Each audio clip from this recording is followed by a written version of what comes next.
Hi everyone, my name is Otja Mukumbo, and I have been attending or going with the church visits to a few soup kitchens around the city, and I just want to share my experience.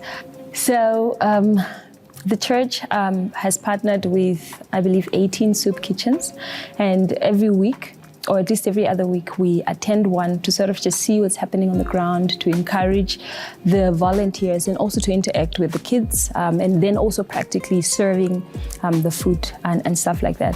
So far, it's honestly been such an amazing experience for me, extremely humbling experience, just going to these different places, encountering different people and meeting all these children who are just grateful for a warm plate of food.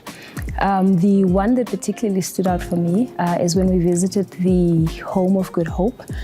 Other than just the interactions with the kids, I met one of the volunteers, and sometimes we try and sort of just encourage and pray with them and also just see where they are in their faith journey. And this particular lady was honest enough to tell me that she actually believes in the Holy Fire, and that she was just volunteering at the soup kitchen because she lives in that area, and she knew that this was like sort of something good that the people were doing. And so we actually got to talk about what it means to believe in the Holy Fire, and she told me how she's always been told that for her to go to God, she must go through her grandfathers who are dead, basically ancestors, who then present her before God. And so it was just an opportunity to share the gospel, to share how the Bible tells us that no one is good, and that Jesus is the way, the truth, and the life, that no one comes before the Father except through Christ. And also just to challenge her, because the Bible tells us that we are clothed with Christ's righteousness.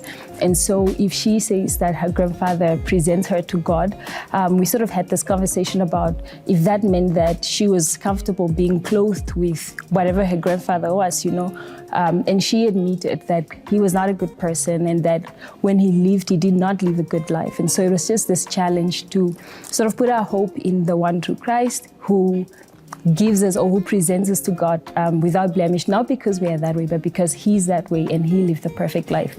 So yeah, that was one of my highlights. There's still a few more soup kitchens to go, and I'm still excited to sort of just see what God will do, and just really be challenged and allow the Holy Spirit to work in and through us. Half the time we don't really know what to say because we never know who we are meeting and where we'll find them. But most of the time, we just find that when you're there, the Holy Spirit really just shows up, and then you have a word for people that you didn't even know, and just all these encounters have just been so Spirit-filled. So yeah, join us for the next one.